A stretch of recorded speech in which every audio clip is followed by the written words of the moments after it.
you wouldn't mind muting yourself, that I appreciate that.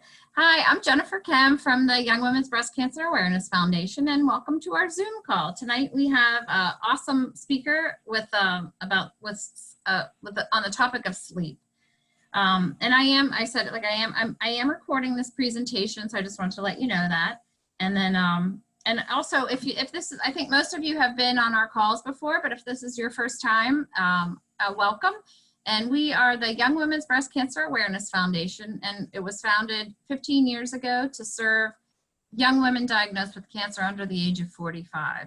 Our education, though, is open to anybody that is interested, because we know we want everybody to get as much education as possible.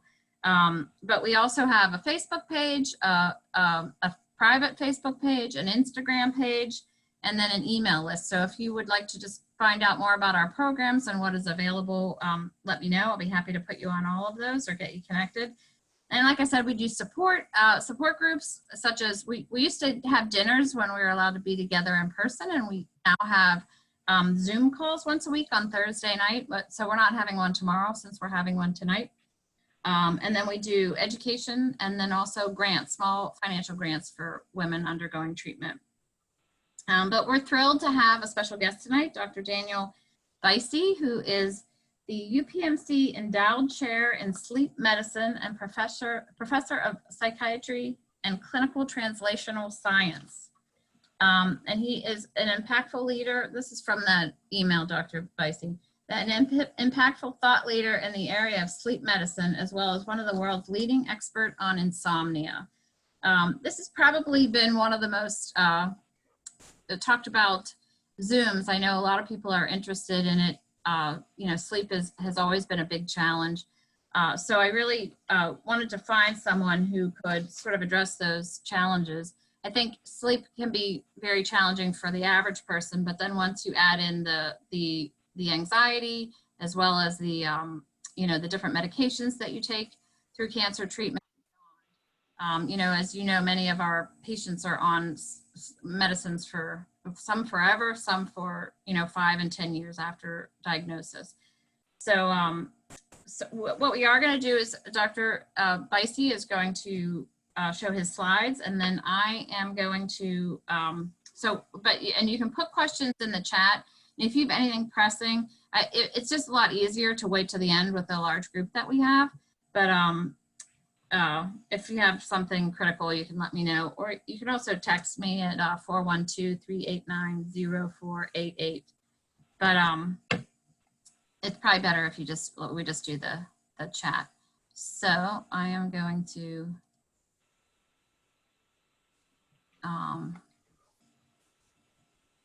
we okay? Yep. And then you want to, so welcome, right. Dr. Buysse.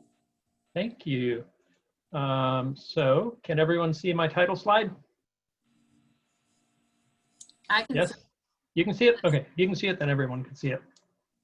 Well, thanks, Jen, for that kind introduction. I want everyone to know that when she was describing me, that was not from an email that I sent her. That was from an email she got from somewhere else. And I had reminded Jen earlier, you can't believe everything you read on the internet. So in any case, I have been studying sleep for a very long time.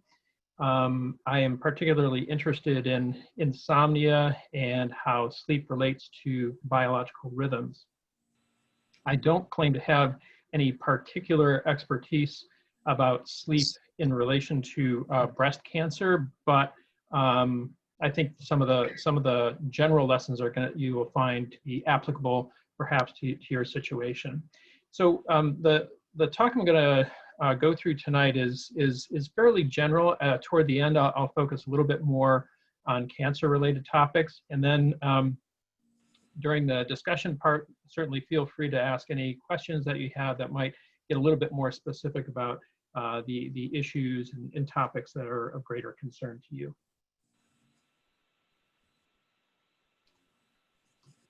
All right, so starting point. It's probably not surprising to you that sleep is related to health, but it's worth considering how that works exactly. So we know, for instance, if you just take an example of where across the country people are getting not too much sleep. So the darker brown areas indicate shorter sleep times across the country. And if you look at where obesity happens in the country, and if you look at where diabetes happens in the country, you see that the maps are fairly closely overlapping. You might just say, well, that's just, just coincidence, but we actually know from a number of laboratory studies and long-term epidemiologic studies that people who have poor sleep are at increased risk of developing both obesity and diabetes. And there are other health issues that can be associated with poor sleep as well.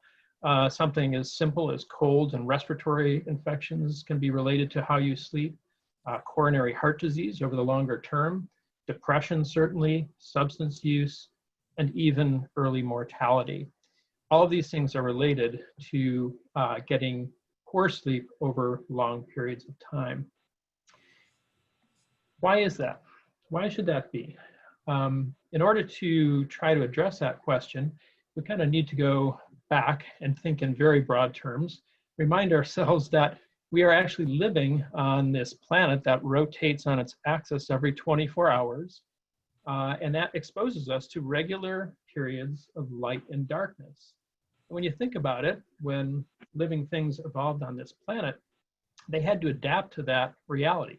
So we think about animals who are adapted to different physical environments like the desert or the ocean or the mountains, but living things also had to adapt to a 24-hour cycle of light and dark.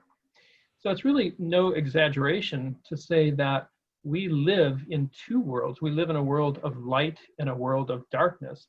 And the conditions of those two worlds are very, very different. They put different demands kind of on our biology. So how is it that living things, including people, adapted to the fact that we live in these two worlds? The answer is that we essentially have a representation of the 24-hour day inside of our bodies. We have a biological clock, and the master biological clock may reside in the brain, but the fact is that the biological clock exists in every single cell in our body. You can look at individual cells and you'll see that their metabolism, their processes vary on a regular 24-hour schedule. And in fact, we have a set of genes in each one of our cells that actually are capable of generating 24-hour rhythms. So this is something, biological rhythms are something that are deep inside of our biology. Now, the biological clock, again, we can think of, there's a master clock in our brain, but it connects to other clocks elsewhere in our brain.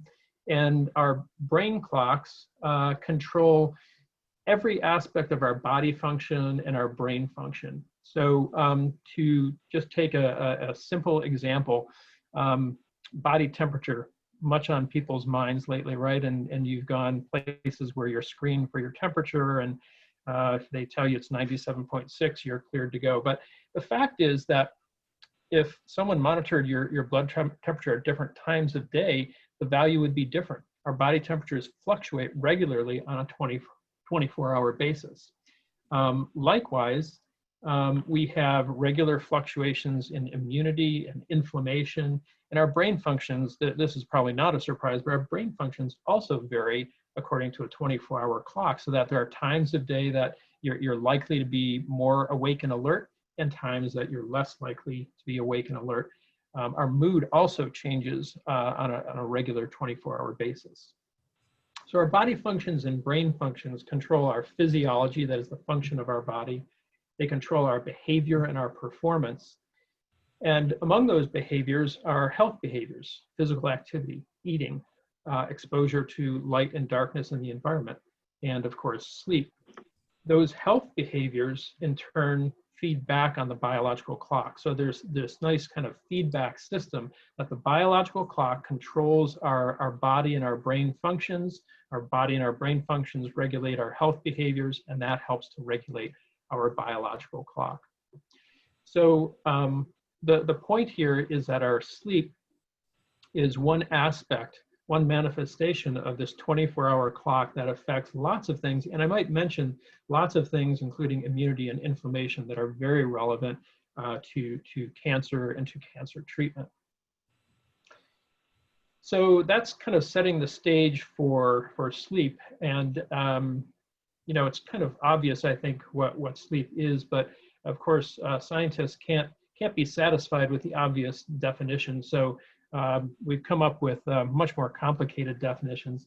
If someone asked you what sleep was, you probably would not tell them that it's a regularly occurring reversible state of relative unawareness of and unresponsiveness to the environment. My guess is that's not what you would come up with, because you sort of know it when you see it.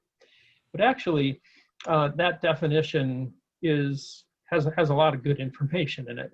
So sleep is regularly occurring. In humans, it occurs once every 24 hours. In cats, like my cat, it occurs once every 20 minutes, it seems. Sleep is a reversible state, so that even when you're asleep, something happens in the environment, you can respond. And therefore, it's a state of relative unawareness. And this differentiates sleep from coma or other states that are not relative and are not readily reversible. So you have relative unawareness and unresponsiveness to the environment, but you can respond when you really need to.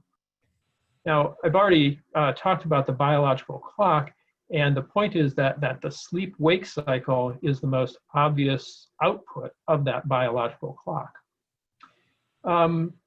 We're talking about sleep in human beings tonight, but it might also interest you to know that there's something so important about sleep that it goes back into very primitive forms of animals. So, you know, all mammals sleep, but again, you may not have had reason to think about this, but those little fruit flies that buzz around your kitchen, they actually do sleep, as do these very simple worms called C. elegans. And one of the simplest creatures that a sleep-like state has been described in is a jellyfish called Cassiopeia. And this jellyfish is so primitive, it doesn't even have a brain. It just has a few neurons, and yet the Cassiopeia sleeps. And so that suggests that whatever sleep is, it does something pretty important, or else our biology would not have wasted time on it. So what is the function of sleep? There really is probably no one definition of what the function of sleep is, because sleep, in fact, makes everything in our bodies function better. It helps to regulate energy and metabolism. I previously mentioned that it helps to regulate inflammation and immunity.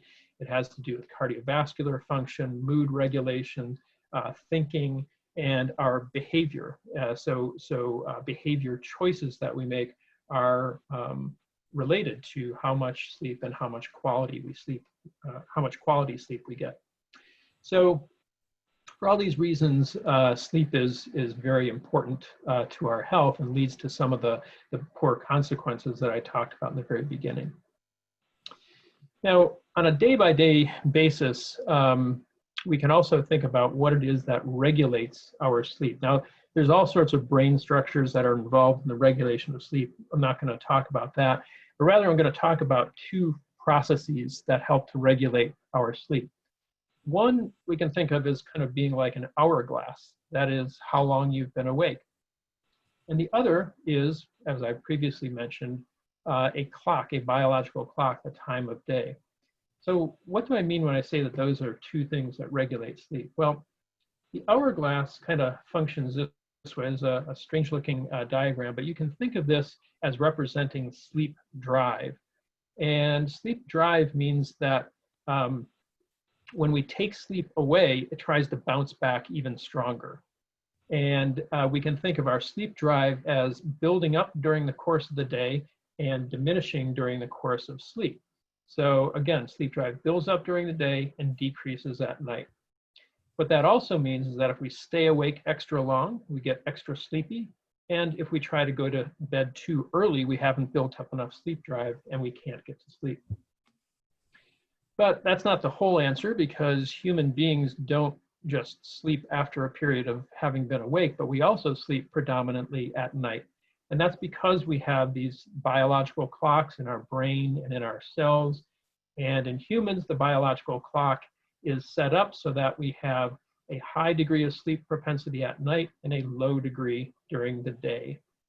Now, if one were to look very carefully, you would see that the peak in our biological clock kind of sleepiness actually occurs later than the time we usually fall asleep at night. So from a 24-hour perspective, our sleepiest time of day is actually about 4 to 6 a.m.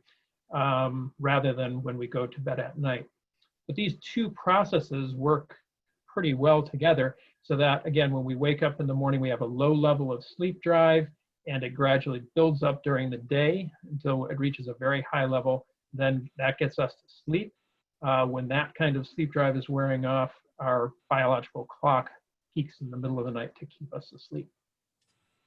So those are just some of the basic facts about sleep and what controls sleep.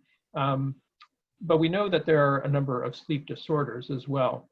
So in my business in sleep medicine, we talk about 6 general categories of sleep problems. One is insomnia, or difficulty falling and staying asleep at night. There are also sleep-related breathing disorders like sleep apnea, obstructive sleep apnea in particular. There are central disorders of hypersomnolence. So these are in some ways the opposite of insomnia in some ways, where people have difficulty maintaining wakefulness and alertness during the day. Another category are biological clock disturbances. If any of you have or have had teenagers or were a teenager at one time, you will know that in general, teens prefer later sleep hours. And that's because their biological clocks actually drift to a later time and causes their sleep to occur at a later time. Now, that in itself isn't a problem, but if you have to be awake for school or work early in the morning, it could get to be a problem. Parasomnias are unusual behaviors or experiences during sleep, such as sleepwalking. And finally, there are sleep-related movement disorders, such as restless legs syndrome. So all of these sleep disorders are relatively common, some more common than others. Insomnia and sleep apnea and restless leg syndrome, very, very common. And I think the first point relevant to cancer is that everyone can have these sleep disorders, that you can have these independent of cancer, but it may complicate your treatment and your recovery. Now, not all of us have sleep disorders, but does that mean that we all have good sleep health? I think that's probably not true.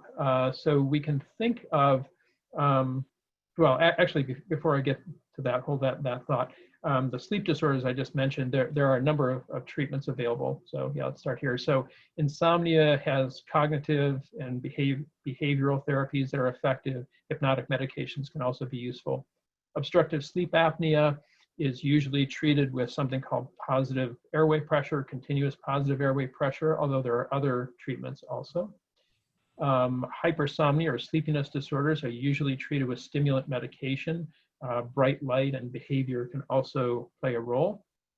Circadian disorders are usually treated with the timed exposure to bright light and melatonin.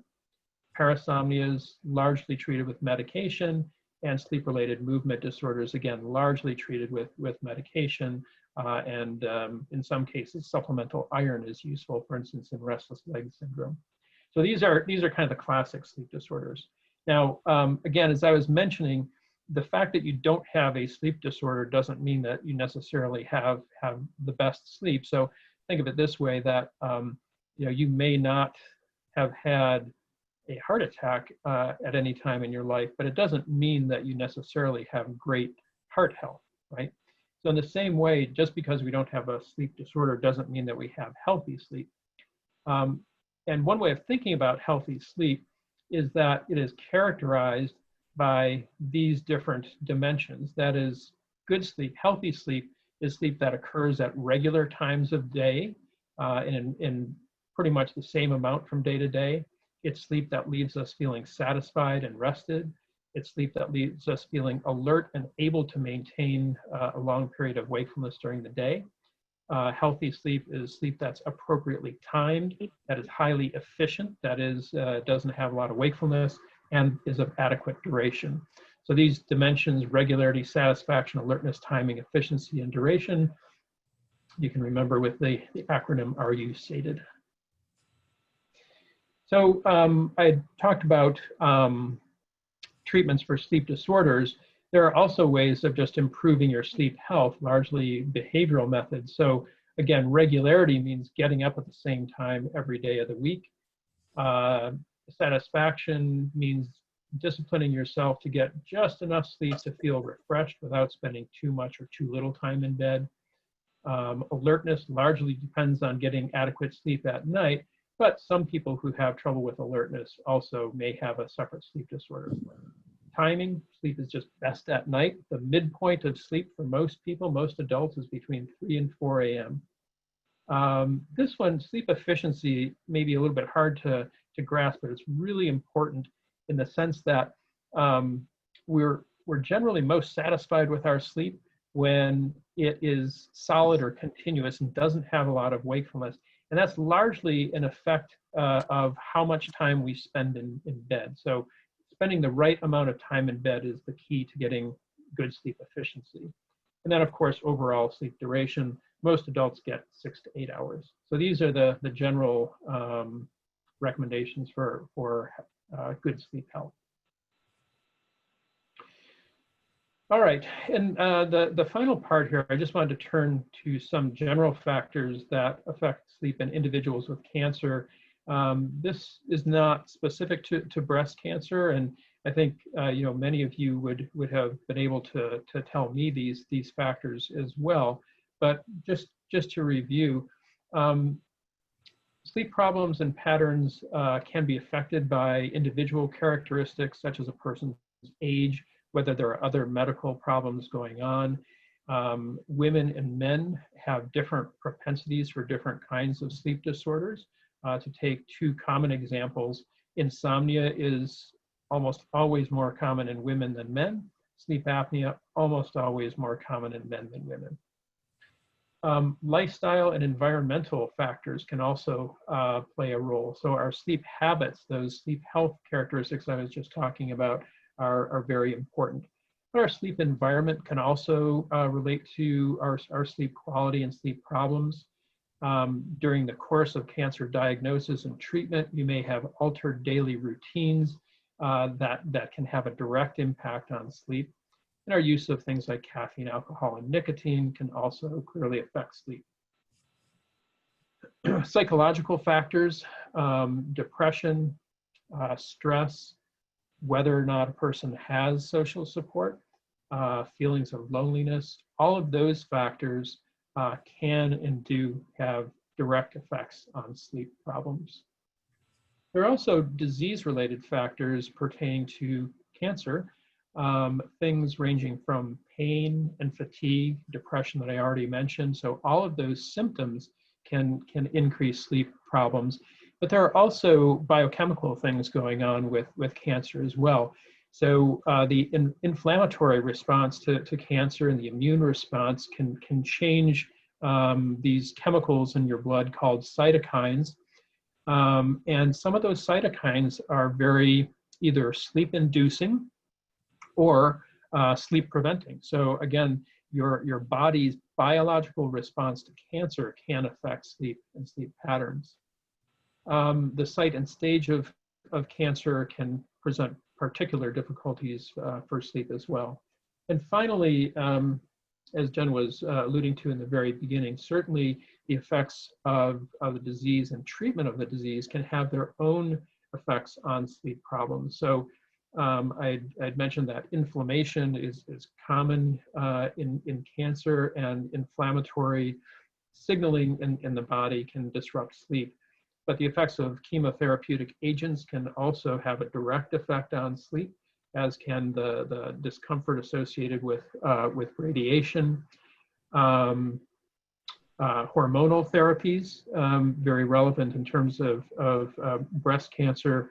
Hormonal therapies can lead to menopausal symptoms. Menopausal symptoms are well known to be associated with sleep problems as well. So speaking of menopausal symptoms and hot flashes, my colleague Rebecca Thurston is kind of a menopause expert, and she has done some studies of sleep. She actually had this is not a study in breast cancer, but this is a study in women who are going through menopause. And the question was a simple one, whether hot flashes cause sleep disturbances or vice versa. And the final answer was a little bit of both. So Dr. Thurston is able to measure hot flashes physiologically with instruments on the body. We can also measure sleep with instruments as well. And what Dr. Thurston found is that if you look at the timing of a hot flash during sleep, that actually there's some evidence that a number of hot flashes are preceded by arousals, although certainly the majority of awakening occurs after the hot flash. But it could be that preventing awakenings in the first place is one way of preventing hot flashes that occur during sleep. This getting toward the end here. So another thing I wanted to mention is that there have been quite a few studies on the treatment of insomnia in breast cancer in particular. And the bottom line of those studies is that the usual treatments for sleep for insomnia, that is cognitive behavioral treatment for insomnia, works very well in women who are undergoing breast cancer treatment. We also know that in general, things get better over time. So this was an 18-month follow-up study, in this case, women with breast cancer. And you can see that whether you're looking at symptoms of insomnia or kind of the whole insomnia syndrome, just think of this as kind of mild and severe, that close to the time of diagnosis, about 70% of women were experiencing insomnia. And that had gone down to closer to 40% by about a year and a half. So things generally do get better over time, even without specific treatment. But specific treatment, cognitive behavioral therapy for insomnia, has been shown to be very effective for insomnia in women with breast cancer. Other studies, this is another friend and colleague of mine, Sonia Ancoli Israel. She and her colleagues have done a number of studies in women with breast cancer, and one of their particular interests was fatigue. And this diagram, kind of looks similar to that other diagram I was showing you with sleep problems in the middle. Fatigue again draws on multiple factors that contribute to it. And interestingly, what Dr. Ancoli Israel and colleagues were interested in is can we interrupt this cycle? That is, chemotherapy causes fatigue, which causes decreased activity, lower exposure to bright light. This is a biological clock signal that may cause more severe fatigue, and so you get this vicious cycle.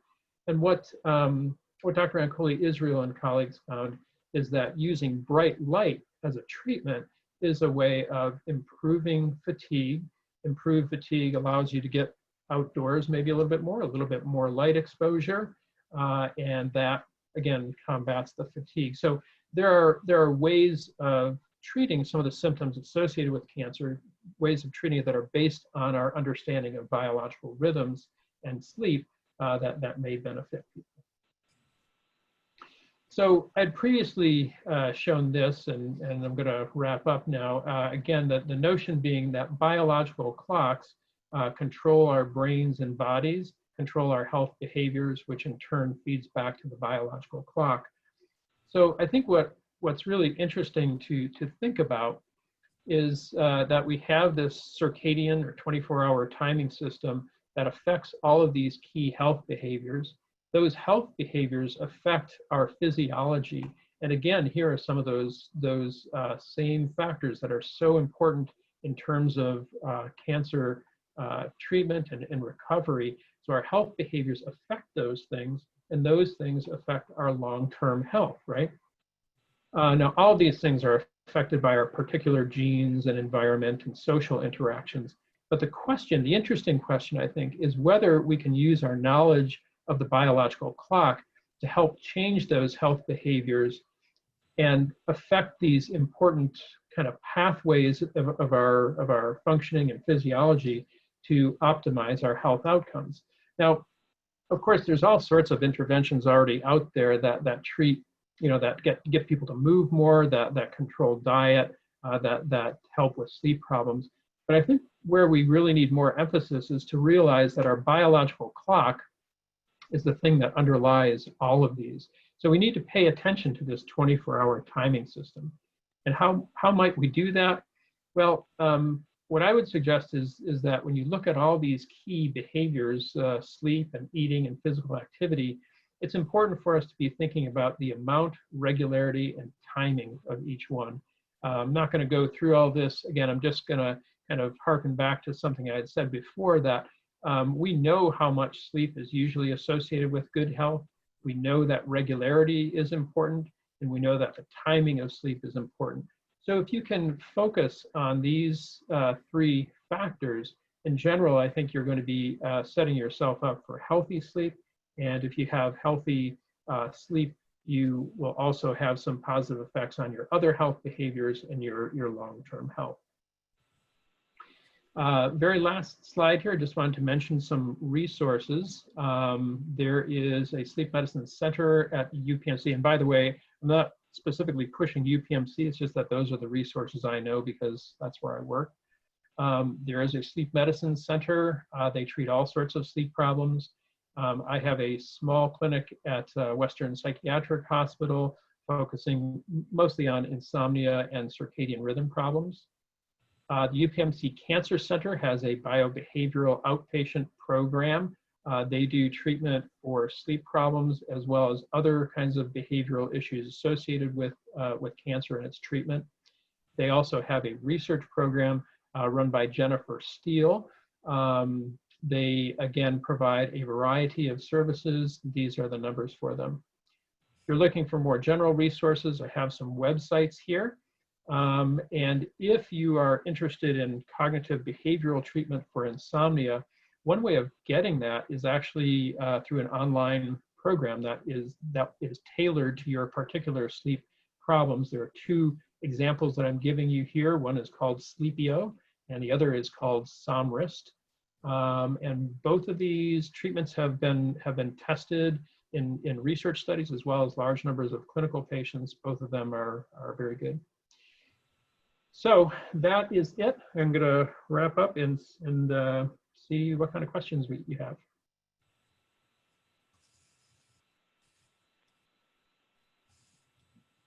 Well, that was excellent. Thank you.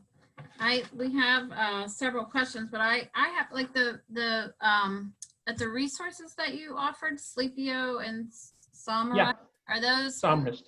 Can people just buy that app, or is it? Oh yeah. Yeah, so if you go to the website, they'll they'll tell you how it works. But basically, you can, right now it's kind of a subscription service, so that you pay for the service, and you have access to the treatment for like a year or something like that. Oh, that's fantastic. So would you recommend, like, if someone has insomnia or challenges, that they see a doctor first, or try that, or is it? I think it's well, you're talking to a doctor, so I would say it's probably not on YouTube. Pardon me? Can we just solve our problems on YouTube? I'm just kidding. No, I'm not sure I would trust YouTube with it, but the reason that you might want to see a doctor is just to make sure that factors contributing to the sleep problem have been adequately considered and evaluated. But once that's done, honestly, these two examples of programs they're pretty they're pretty straightforward. They're self-sustaining. They are individualized. So one of the first things that the programs ask you to do is to track your own sleep habits for a week or 10 days, and then it'll make targeted recommendations based on your specific patterns. And so those like we talked about a little bit before the call started, the cancer specific sleep treatment, is that type of stuff covered by insurance as well, or is that like something? Yeah, so Yeah, I think Dr. Steele and her colleagues would probably be in a better position to answer that. Actually, I'll put these resources up there again, just for people's reference. I don't, I don't know a lot about how they do their billing and reimbursement, but I am virtually certain that those services, some degree of those services would be covered by insurance. Well, that's a great resource. Mm-hmm. Okay, well, we have a lot of questions here. Let's look in the chat here for a second.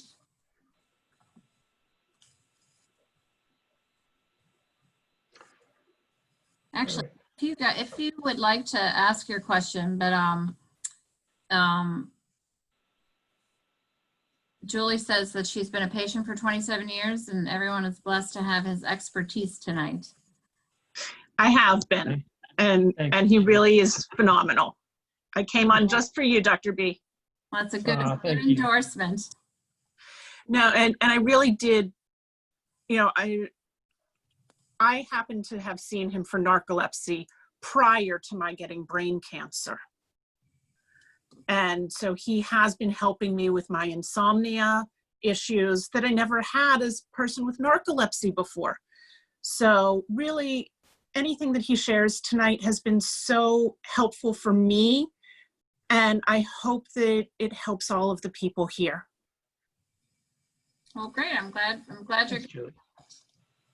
Okay, so I'm going to try to make it. So I can see anyway, if people want to ask the questions, that's fine. I found a way to look at the chat too, so.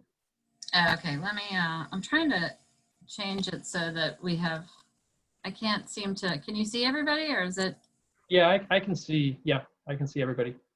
Okay. Doctor, this is Carol Glock. Can you hear me? Hi. Hi. So Yes, I can. I have a question. I have for years have been like more of a night person, which I cannot go to sleep until 12:30 a.m. This was even before I had cancer, and I tried to change myself to become a morning person. Get up and exercise more in the morning, and I cannot change my biological clock. If I try to even go to bed at 10 p.m. or so, is that wrong? Should I work on that, or what is your recommendation? So a couple points. First, if it's not causing problems for you, I mean, if you can do all the things that you need to do, and it's not an issue, then it's probably not worth trying to change it. I see some people who are night people in the sense that they can't, they fall asleep at 4 or 6 a.m. and wake up at 2 in the afternoon. And for those people, it's hard to have a job or social life with that kind of schedule. So those are more extreme examples. I think it's difficult to change your biological clock because, it just resists change. It does. And the key, if you need to or want to do it, the key is not to start with bedtime, but to start with wake up time. And the second key is to do it, try to adjust very slowly because your biological clock moves slowly. But trying to wake up just a little bit earlier, like 15 minutes earlier, and getting a lot of light in the morning is the best way to start moving your sleep to an earlier time. So there's more to it than that, but those are just some initial starters.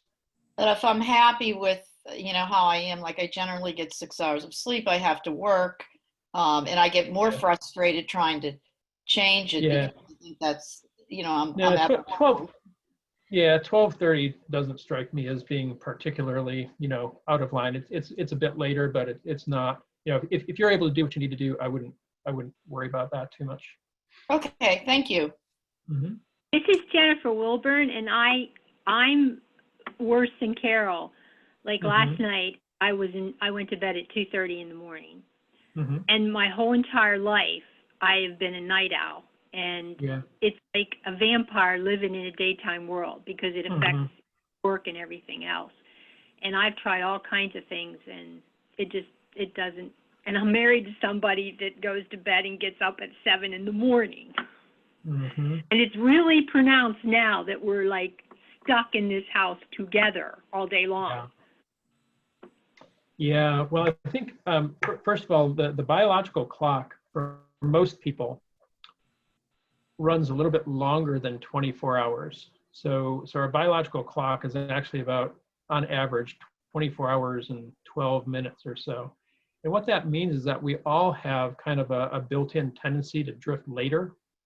That's why, again, even people who are not particularly night owls on weekends, we tend to drift later, not earlier. And why Sunday nights are, I guess, when people used to go to work on Monday mornings, Sunday nights were often difficult because you have to kind of move things earlier again. So our biological clock runs a little bit long.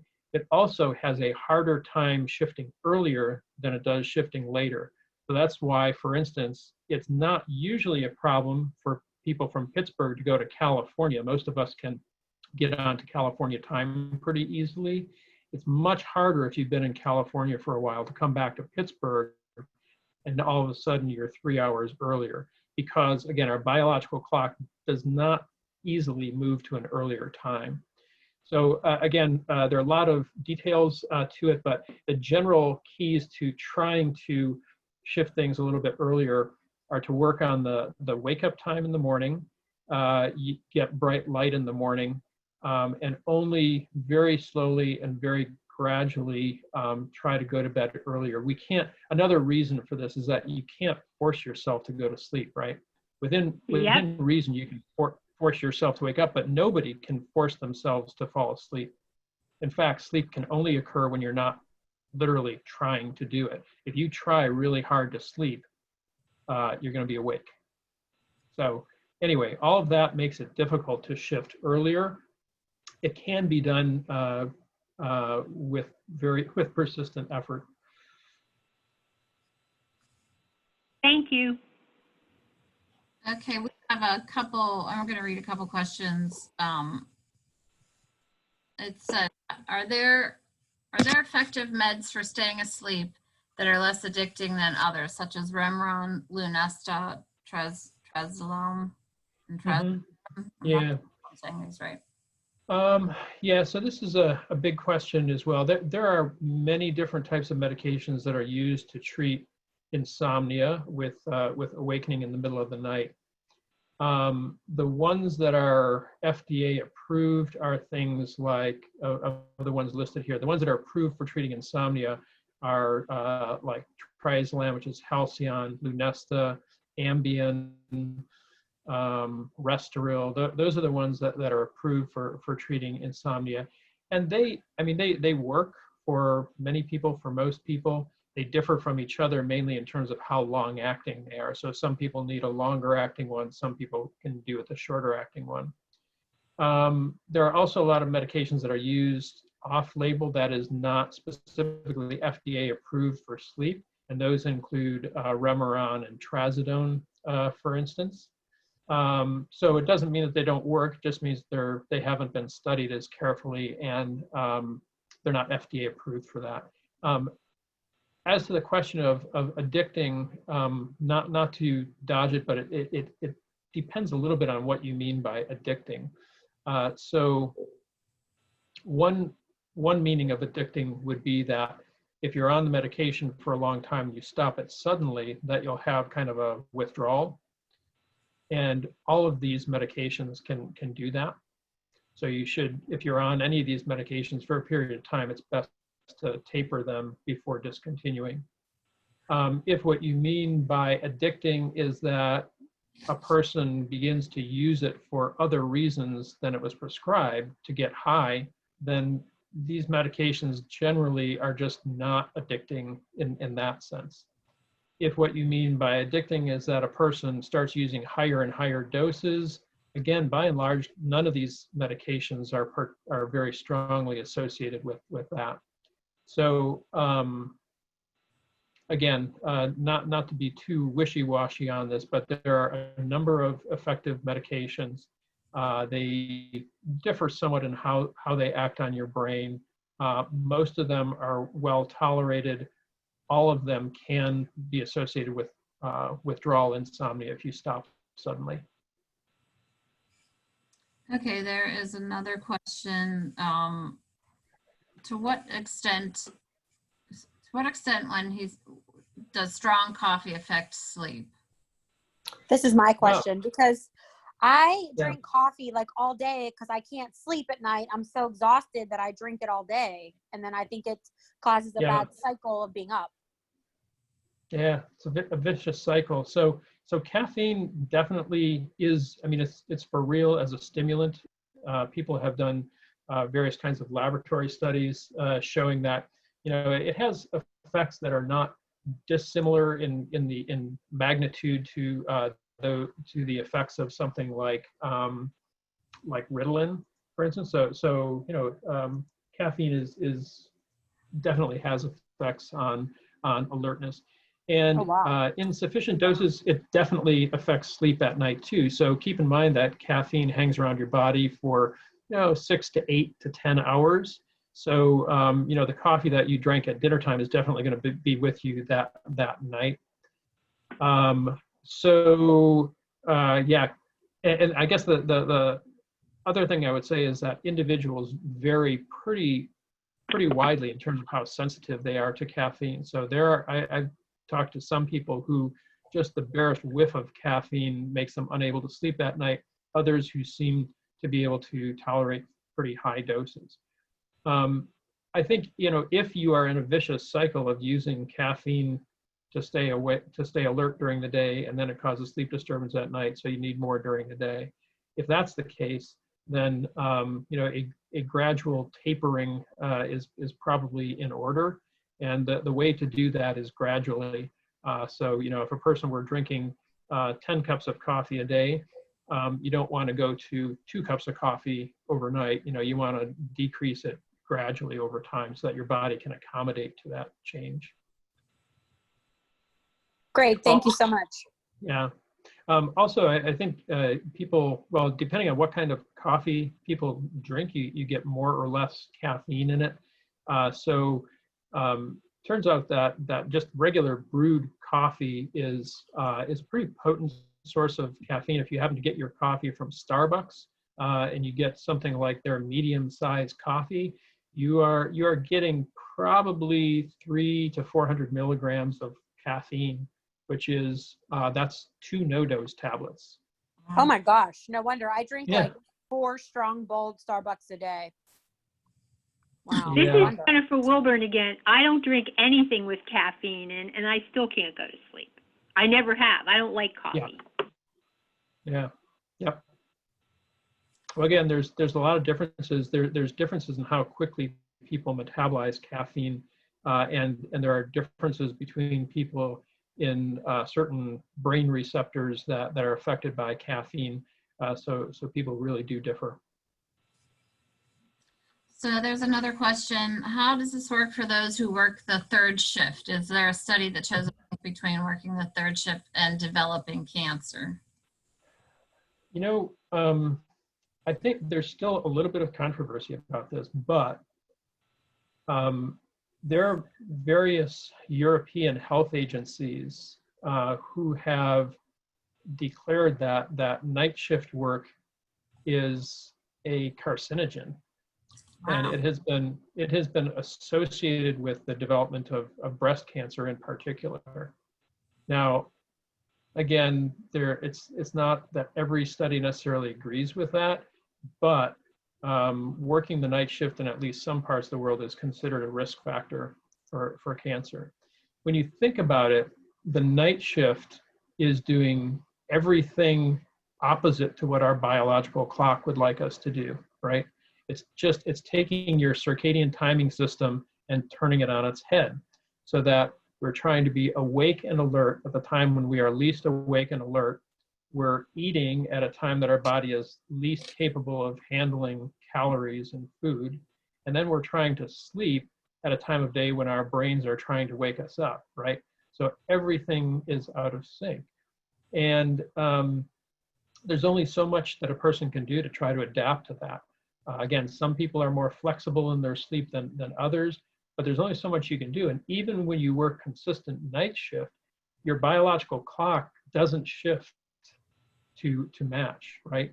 And the reason is that even when you work night shift, you still get exposed to daylight, and you still have to do things with your family. You have social obligations that prevent you from, truly living on an altered schedule. So your biological clock is pretty much constantly under stress when you're working consistent night shift. Okay, there's another question about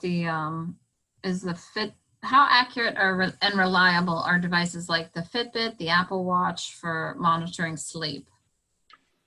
So in general, those devices are very good at identifying sleep.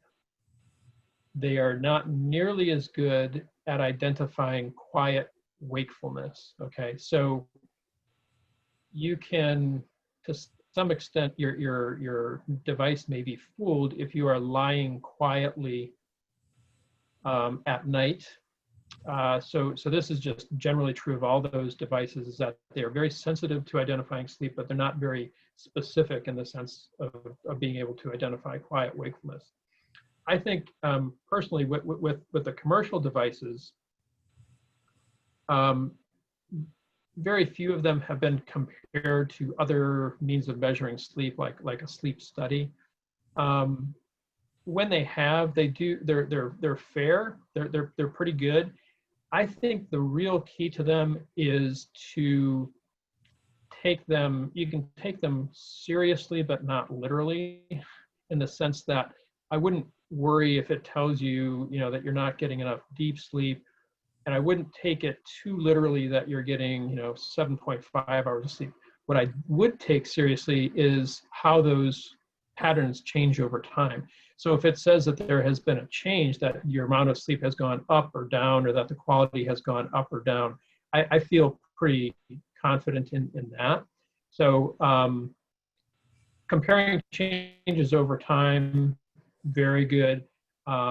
Reasonably good for quantifying the amount of sleep that you're getting, but I wouldn't take it too literally. Okay, are there natural remedies besides melatonin to help with staying asleep?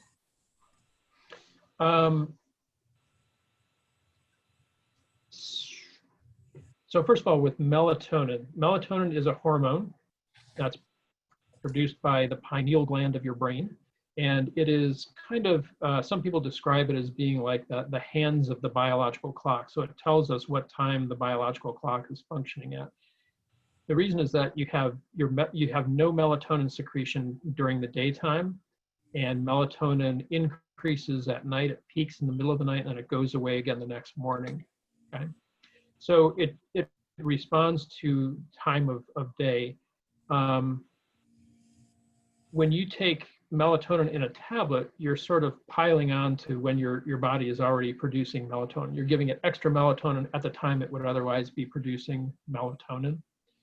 And so what has been found in studies that have actually examined melatonin is that it helps people to fall asleep. It's not super strong. It doesn't have as large an effect as some of the medications we were talking about before, but it probably helps people fall asleep a little bit quicker. On average, it doesn't do a whole lot to awakenings during the middle of the night. The extended release preparations may do a little bit more. So melatonin is, again, your body is already producing it. When you take it at night, your body's specifically producing it at that time. You're just giving it kind of a little extra boost. Other things that are more natural type remedies, it's hard to actually get good information about them, so I don't really have much of an opinion. I'm not saying that other things don't work. It's just that many of them have not been studied scientifically. One that has is valerian, and there actually are some studies showing that valerian can help with sleep. The issue with valerian and with many natural remedies is that it's hard to get any kind of quality control, so it's hard to compare one brand to another. It's hard to, there's no set doses in that. So it's hard to know which one, which variation of valerian might specifically be one that could help. But there is some evidence that works as well. This is actually my question. What is the word you're saying? I'm not familiar with that. Valerian? Oh, valerian root. It's the ground up roots of the Valeriana officinalis plant. So it's VALERIAN, valerian. Thank you. I typed it in the chat for you. Yeah. Sounds like something from Game of Thrones, but it's not. I also asked in the chat about restful, when you're just resting quietly because you can't sleep. Like how does that contribute to your overall sleep need when you can't sleep, just lying quietly? Probably not a whole lot.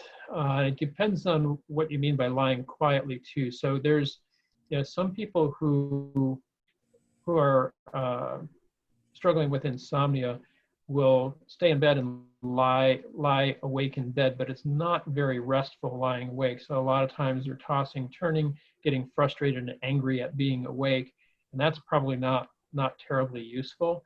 What we usually recommend to people who are experiencing that, in fact, is to just try to break that cycle by getting out of bed and doing something quiet somewhere else for a while, and then only going back to bed when you feel like you're starting to fall asleep. So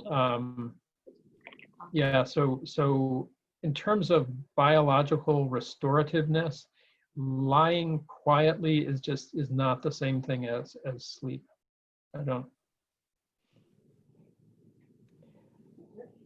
Okay, we have, what if you wake up around mid-sleep time and you have a hard time getting back to sleep? Any suggestions for that? Yeah, so two suggestions for that. One is that the best way to deal with that is not to have that problem in the first place. That is, not to have the awakening. And the best way to deal with that is to think about taking the wakefulness from the middle of your night and putting it at one end or the other. And quite simply, what it comes down to is experimenting with going to bed a little bit later and or waking up a little bit earlier, so that your sleep is kind of compressed into a narrower window. That relates to that concept of sleep efficiency I was talking about before, that spending less time in bed will tend to make your sleep more efficient. And if you have increased sleep drive by staying up just a little bit later, then you may be able to avoid that awakening in the middle of the night in the first place. Okay, so that's one suggestion. Second suggestion is that if you are awakening at a very regular time of night, make sure that you're not like looking at the clock. Make sure the clock is turned around, and make sure that you don't get up and have a snack in the middle of the night. The reason being that both looking at the clock and having a snack in the middle of the night, those are two things that your brain can find sufficiently rewarding that it will start to wake up just in order to check the clock, or your brain will wake up just because it's now snack time, right? So your initial response to awakening will become the cause of the awakening.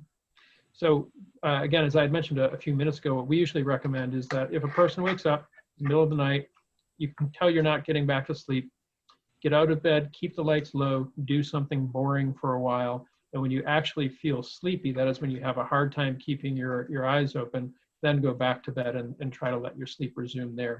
We want to kind of train your brain to be thinking that bed equals sleep and wake equals anywhere other than bed. Okay, let me see what's down here.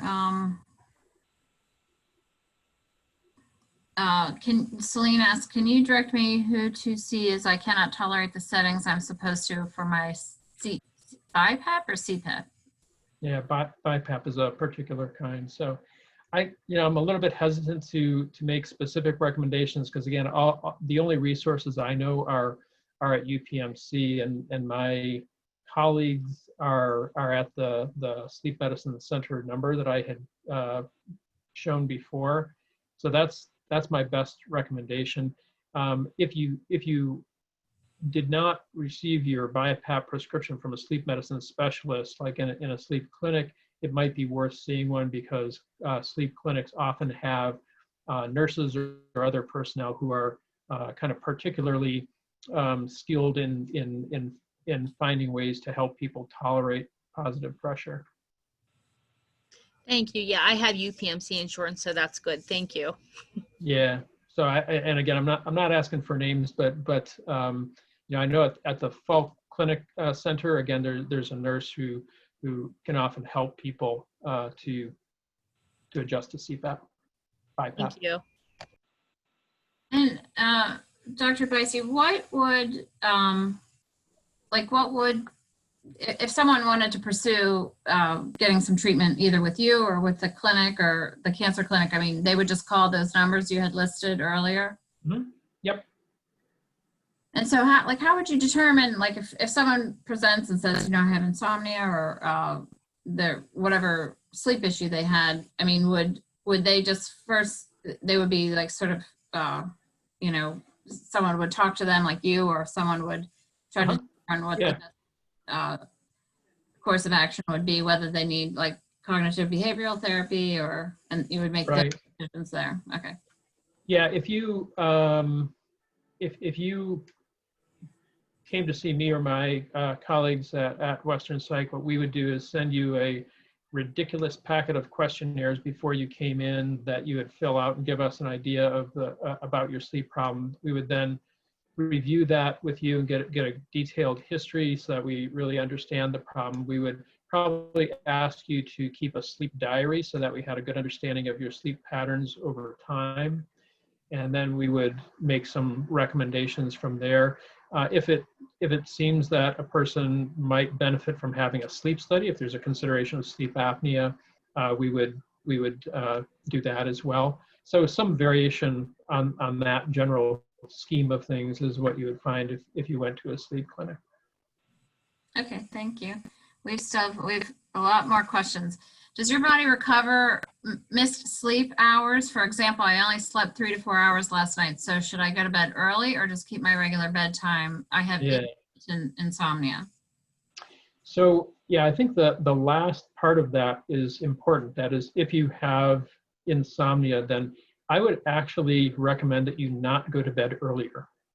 Okay, one of the reasons, there are several reasons. One is that going to bed earlier is hard. Your brain just doesn't want to fall asleep earlier. Okay, you need your biological clock and your sleep drive to kind of get into alignment to get you to sleep. And going to bed early does not allow you to have built up enough sleep drive during the day. So I would actually use your sleepiness to your benefit. And if you stay up to your regular time tonight, then your chances of getting to sleep quickly and staying asleep are improved. So it's kind of like money in the bank is the way that I would think about it. So you sort of have some extra wakefulness that has contributed to extra sleepiness, and you can take advantage of that by just going to bed at your regular time and trying to keep into your cycle. Our brains never make up 100% of sleep that we've missed, okay? So think about this. If you stay awake all night, okay, very few people would sleep 16 hours the next night, right? I mean, it just doesn't happen. So your brain will make up a portion of the lost time, but it doesn't make up for all of it. The longest voluntary sleep restriction that people know about on record, documented, was a high school student who stayed awake, trying to just set the record. He stayed awake for about 10 days. The problem is that at the end of 10 days, it was pretty hard to tell if he was even awake or asleep. But the further point is that he didn't sleep for 10 days afterward, okay? He got a very long sleep the first night, the first several nights, but he didn't make up for 10 days of lost sleep. Thank you. Okay, if you use melatonin, does your body slow or stop producing it? That is a good question. I wish I had a more definitive answer to that. most hormones kind of have a feedback regulation. That is, more of a hormone will cause your body to produce less. And I should know the answer to that, and I actually don't. So I think that it's probably not as clear as it is like if you take corticosteroids, your adrenal glands really will produce less cortisol. If you take thyroid hormone, your thyroid will produce less thyroid hormone. Melatonin, I think the feedback is not as tight, but it's a good question. And you have stumped me. So Thank so you. kudos. Good job, Alyssa. Then I don't know if this you might have answered this before, but which prescription med do you recommend that seems to work best for most of your patients? You know, I just don't have one medication. That I honestly consider the circumstances and the needs of the person. So you know, it's not uncommon that we may try a couple before deciding which one is best, and sometimes, you know, it may be combinations of medications as well. I would say that probably just in terms of the number of prescriptions I write for different things, the most common things for me, and this is not an endorsement specifically of any medication, I'm just saying the most common ones that I prescribe are probably Zolpidem, which is Ambien, lorazepam, which is Ativan, Doxepin, Trazodone. Those are probably the most common ones that I prescribe. But again, you know, if a medication works, but it leaves you feeling hungover the next day, then something shorter acting may be appropriate. If something works, but you wake up in the second half of the night, something longer acting may be appropriate.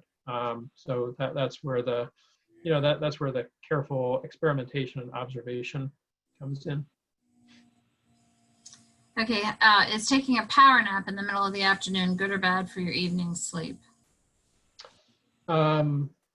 Everything I say, I feel like I'm starting out by saying, well, it depends. So it depends. So if your power nap is 3 hours long, not good. If your power nap is 15 to 30 minutes, probably okay.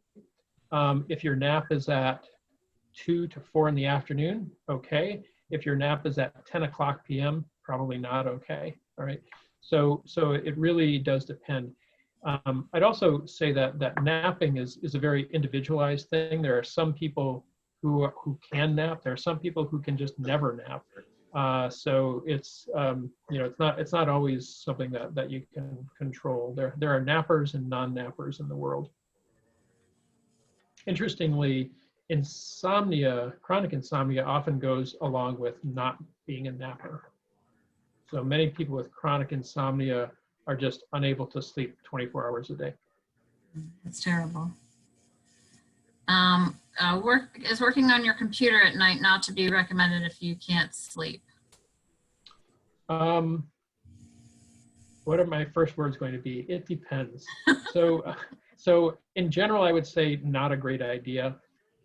There's a couple of concerns. One is that if you're like working on a laptop or a tablet that's pretty close to your eyes, you can get enough bright light, white light, and enough blue light that it can actually push your biological clock to a later time. And that's generally not something that we want to do, right? We don't want your biological clock to think it's not yet time to go to bed. So for that reason, working closely on the computer at night is not to be recommended. Blue blocking glasses are probably useful in that regard. A second reason for being concerned about the computer is what it is that you're doing on the computer. So if you're doing work-related emails, if you're in a heated discussion in social media, those are things that could cause your level of arousal to increase and is probably not working in the direction that you want, right? So other activities that are more relaxing, less stimulating at night are probably the way to go. That makes sense. This is from Julie. Dr. Buysse, having many chemo brain cognitive issues, could you talk about what you shared with me about medication and cognition? Yeah, so chemo brain is, yeah, that's complicated as well. But I think there are various kinds of vicious cycles that can be set up with chemo brain. There's no doubt that medications themselves can have an effect on cognition, just as a straight up medication effect. But if medications or other treatment or other factors have also caused disturbed sleep at night, and if that may cause some sleepiness during the daytime, and it's very hard to be attentive if you're sleepy, if you're not alert, right? So sleepiness during the daytime can contribute to chemo brain, can contribute to inattention and difficulty focusing.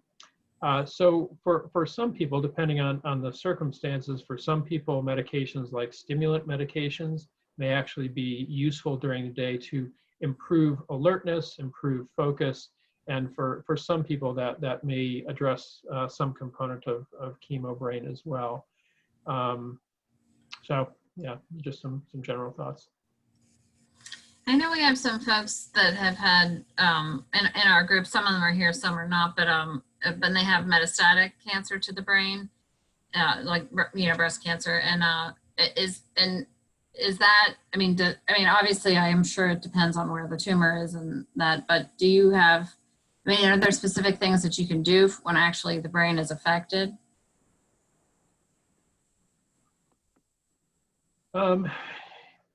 It is possible for the brain to be affected in ways that directly affect sleep. What I'm thinking of here, this is not exactly your question, but I have had a couple of patients who have had benign brain tumors that were surgically removed, and the location of the tumor was such that it was close to centers in the brain that regulate sleep and wakefulness.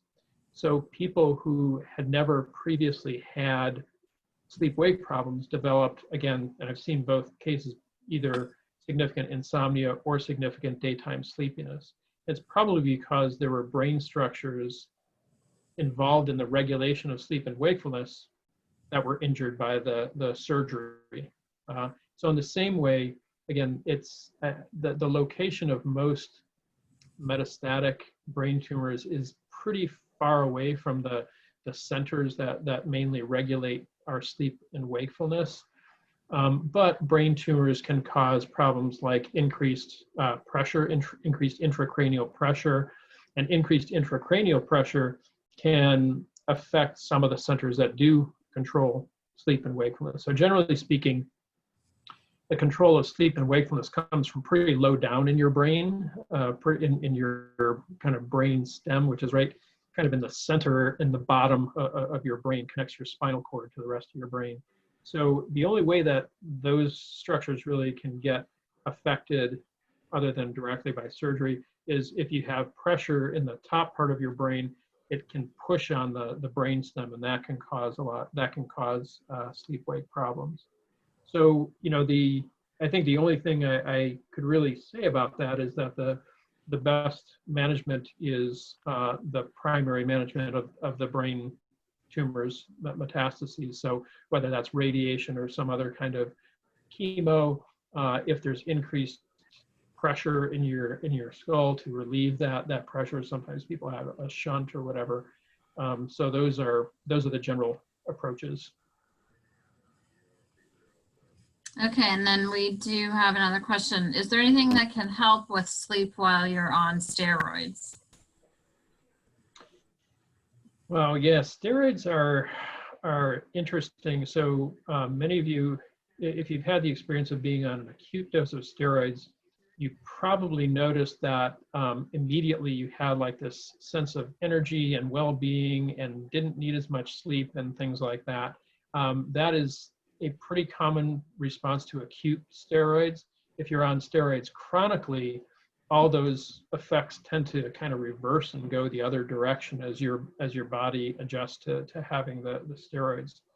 So if you have an acute burst of steroids, I think being forewarned is being forearmed, so that you may actually consciously decide that you're going to spend less time in bed. So again, if you usually spend 8 hours in bed at night and you have an acute burst of steroids, it may be that you want to decrease your time in bed to 6 hours so that you're not, just tossing and turning, waiting for sleep to happen. And again, for some people on acute steroids, they have an increased sense of energy and well-being, so you may be able to use that time productively in other ways. If it's really too much of an issue, this is also an appropriate time for thinking about medications because it's likely to be time limited.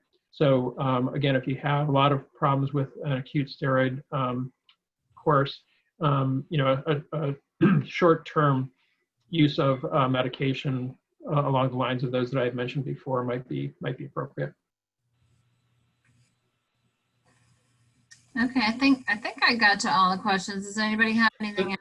There was one I just wanted to note before. So somebody had an observation about Remeron, which is usually prescribed as an antidepressant, but it also is very sedating and has some unusual properties that are not always desirable, but can be. And it just shows you again how the specific circumstances are important. So Remeron often causes sleepiness, which can be useful, and it often causes weight gain, which for most people with depression is not a desirable side effect.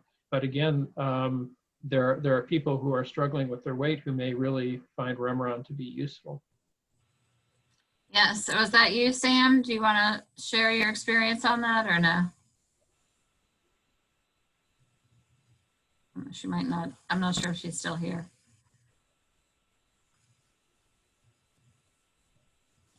Okay. Does anybody else have a question? You can just ask it.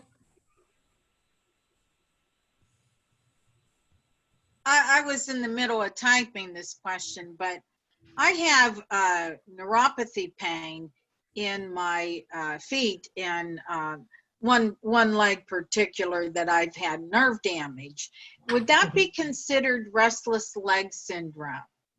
No, restless legs is different. So the key to restless leg syndrome, as the name suggests, is an urge to move your legs. Okay. And it's often accompanied by feelings that people will describe as being like creepy crawly feelings in their legs or like bugs under your skin or something. And restless legs syndrome also has the characteristic of increasing in the evening, peaking in the middle of the night, and going away during the daytime. So that's just the nature of restless legs. Also with restless legs, you have this intense urge to move.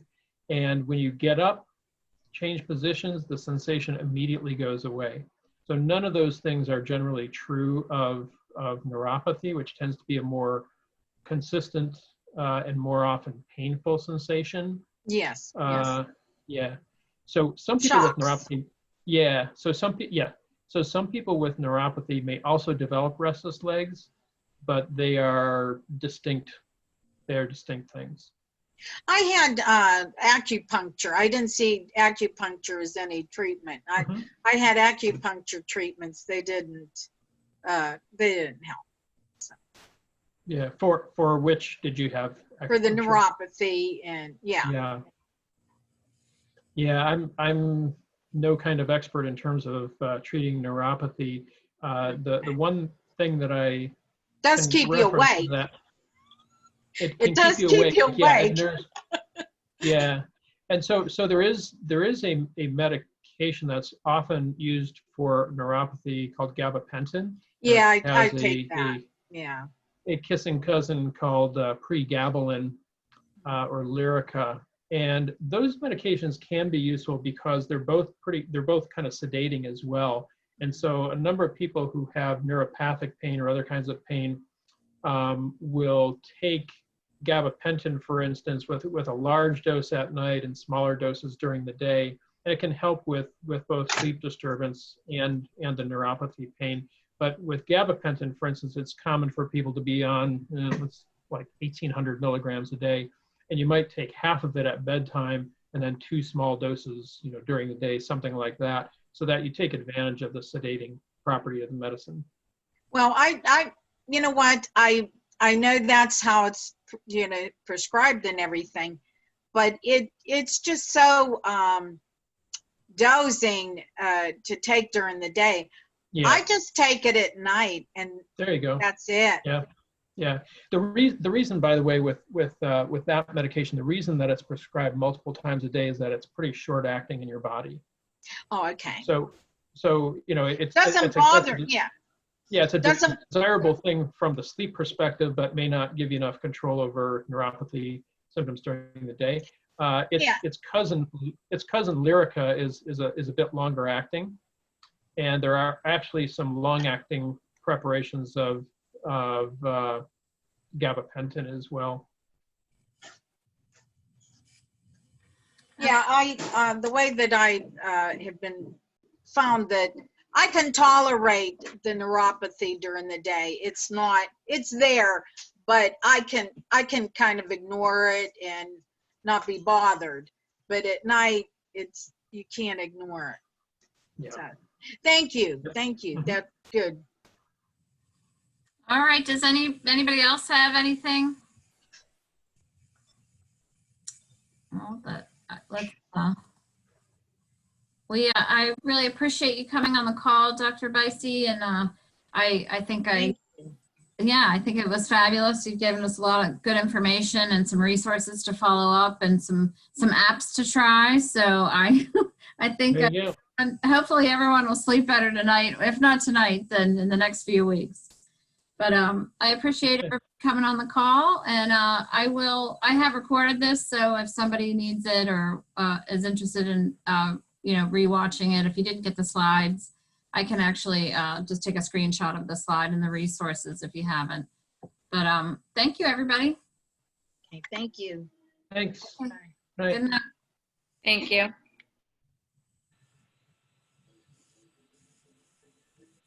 Thanks for sending me the link. Thank you. You're all right. Was that were you the last one? Yeah. Okay. Thanks a lot. Bye. That's my pleasure. I'm glad you liked it. I did. Yeah.